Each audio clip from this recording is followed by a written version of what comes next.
it was a world that we haven't often seen, at least not from the dancers' perspectives. There's been a scene in a strip club in about every single TV show and movie ever, but so few have been told from their side of the story. And so I was really excited to walk in their shoes.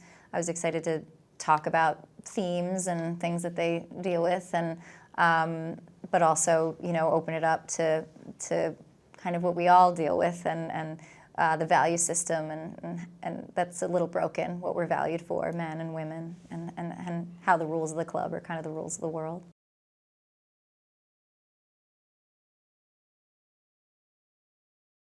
Oh, I really wanted to make sure that this movie was as authentic as possible, so I did a ton of research and went to a lot of strip clubs and spoke to a lot of strippers, former strippers, talked about the 2008 financial crisis and what a giant impact it had on their industry.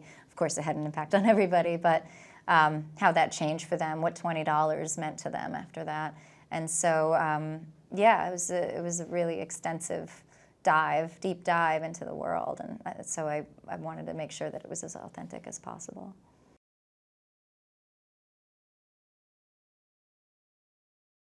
Yes, I mean the Janet song was written into the script. It actually said Janet Jackson voiceover. This is a story about control.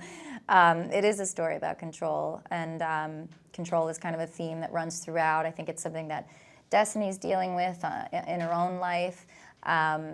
I think it's something we're all kind of dealing with, a sense of feeling out of control. And sometimes Ramona's in control, sometimes Ramona's behind the wheel and it feels safe, sometimes she's behind the wheel and it doesn't feel safe. So there are moments that we feel like we're in the passenger seat, and moments where we feel like we have our hands on the wheel.